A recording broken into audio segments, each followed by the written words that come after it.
नमस्कार दोस्तों, आप देख रहे हैं जीके हंट। यह है हमारा भारत के राष्ट्रीय प्रतीक और उनमें छुपे अर्थ के बारे में दूसरा वीडियो। दोस्तों, पिछले वीडियो में हमने जाना था भारत के कुछ महत्वपूर्ण राष्ट्रीय प्रतीकों को और उनमें छुपे अर्थ के बारे में। तो आज हम फिर से लेकर आए हैं उसी श्रृंखला पर हमारा दूसरा वीडियो को अंत तक जरूर देखें और वीडियो शुरू करने से पहले चैनल को सब्सक्राइब करना ना भूलें, ताकि हमारी तरफ से आने वाले हर नए वीडियो की जानकारी सबसे पहले आपको मिलती रहे। तो चलिए वीडियो शुरू करते हैं। तो दोस्तों, आइए नंबर 1 पर जानते हैं हमारे पहले राष्ट्रीय प्रतीक के बारे में। दोस्तों, भारत का राष्ट्रीय गान जन गण मन तो आप सभी ने सुना होगा, पर क्या आप इसका इतिहास जानते हैं? साहित्य के लिए नोबेल पुरस्कार पाने वाले रविंद्रनाथ टैगोर ने जनगण मन संस्कृतनिष्ठ बंग भाषा में लिखा था। जनगण मन पहली बार 27 दिसंबर 1911 को भारतीय राष्ट्रीय कांग्रेस के कलकत्ता अधिवेशन के दूसरे दिन का काम शुरू होने से पहले गाया गया था। अमृत बाजार नामक पत्रिका में यह बात साफ तरीके से अगले दिन छापी गई। पत्रिका में कहा गया कि कांग्रेसी जलसे में दिन की शुरुआत गुरुदेव रविंद्रनाथ टैगोर द्वारा रचित एक प्रार्थना से की गई। यह बात बॉम्बे क्रॉनिकल नामक अखबार में भी छपी। इस गाने की सबसे बड़ी खासियत यह थी कि यह उस वक्त व्याप्त आक्रामक राष्ट्रवादिता से परे था। इसमें राष्ट्र के नाम पर दूसरों को मारने काटने की बातें नहीं थीं। आने वाले सालों में जनगण मन अधिनायक जय हे ने एक भजन का रूप ले लिया। कांग्रेस के राष्ट्रीय अधिवेशनों की शुरुआत इसी गाने से की जाने लगी। 1917 में टैगोर ने इसे धुन में बांधा। धुन इतनी प्यारी और आसान थी कि जल्द ही लोगों के मानस पर छा गई। 24 जनवरी 1950 को संवैधानिक सभा द्वारा भारत के राष्ट्रगान को आधिकारिक रूप से अंगीकृत किया गया था।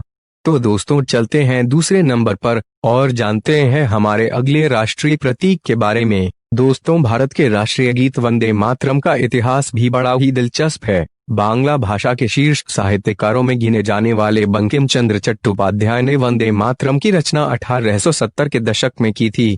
बाद में बंकिम चंद्र के उपन्यास आनंद मठ में भी वंदे मातरम को शामिल किया गया, जो देखते देखते पूरे देश में राष्ट्रवाद का प्रतीक बन गया।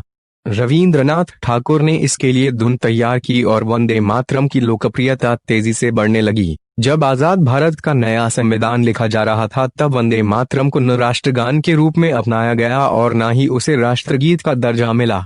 लेकिन संविधान सभा के अध्यक्ष और भारत के पहले राष्ट्रपति श्री राजेंद्र प्रसाद ने 24 जनवरी 1950 को घोषणा की कि वंदे मातरम को राष्ट्रगीत का दर्जा दिया जा रहा है। तो दोस्तों, चलते हैं तीसरे नंबर पर और जानते हैं हमारे अगले राष्ट्रीय प्रतीक के बारे में। दोस्तों, भारत की राष्ट्रीय मुद्रा रुपया है। यह तो हम सभी जानते हैं, किंतु क्या आप यह जानते हैं कि 15 जुलाई 2010 को स्वीकार किया गया रुपये का यह नया प्रतीक देवनागरी लिपि के अक्षर और रोमन लिपि के अक्षर आर को मिलाकर बना है, जिसमें एक क्षैतिज रेखा भी बनी हुई है। यह रेखा हमारे राष्ट्रध्वज तथा बराबर के चिन्ह को प्रतिबिंबित करती है। यह चिन्ह भारतीय प्रौद्योगिकी संस्थान IIT मुंबई के post graduate designer Shri D Uday Kumar ने बनाया है।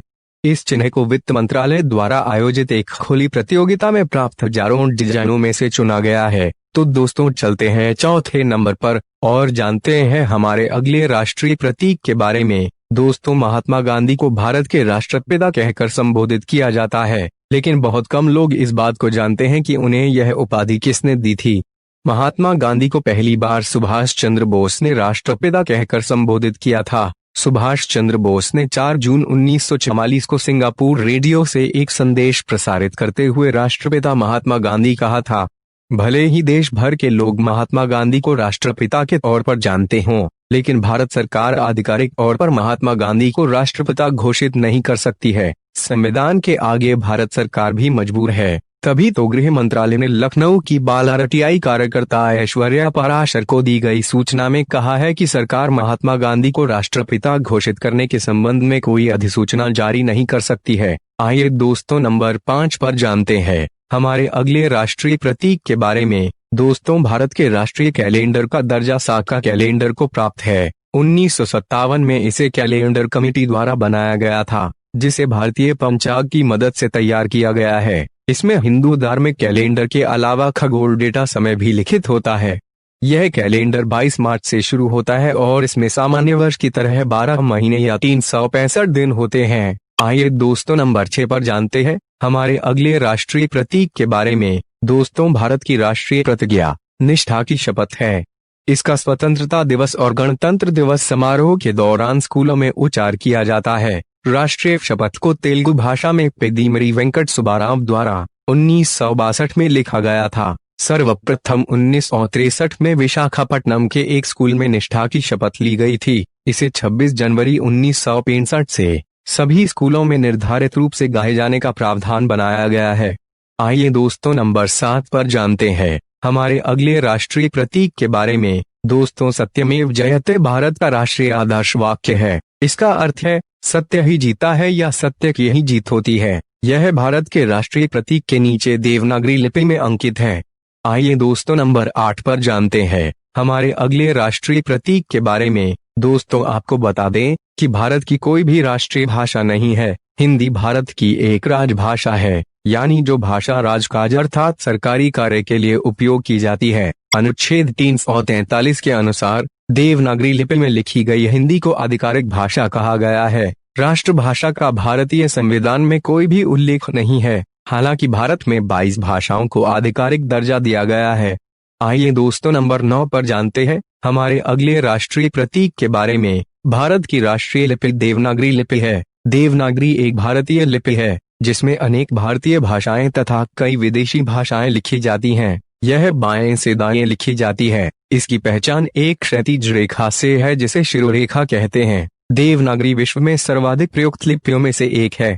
देवनागरी का विकास ब्राह्मी लिपि से हुआ है। यह एक ध्वन्यात्मक लिपि है जो प्रचलित लिपियों रोमन, अरबी, चीनी आदि में सबसे अधिक वैज्ञानिक है। भारतीय भाषाओं के किसी भी शब्द या ध्वनि को देवनागरी लिपि में ज्यों का त्यों लिखा जा सकता है और फिर लिखे पाठ को लगभग हूबहू उच्चारण किया जा सकता है, जो कि रोमन लिपि और अन्य कई लिपियों में संभव नहीं है। यह विश्व की 120 से अधिक भाषाओं को लिखने के लिए प्रयुक्त हो रही है। आइए दोस्तों नंबर 10 पर जानते हैं हमारे अगले राष्ट्रीय प्रतीक के बारे में। क्या आप जानते हैं कि भारत का एक राष्ट्रीय सरीसृप भी है? जी दोस्तों, किंग कोबरा भारत का राष्ट्रीय सरीसृप है। यह दुनिया का सबसे लंबा और विशाला सांप है जो कि 19 फीट तक बढ़ सकता है। यह प्रायः वर्षा वनों और मैदानों में रहता है।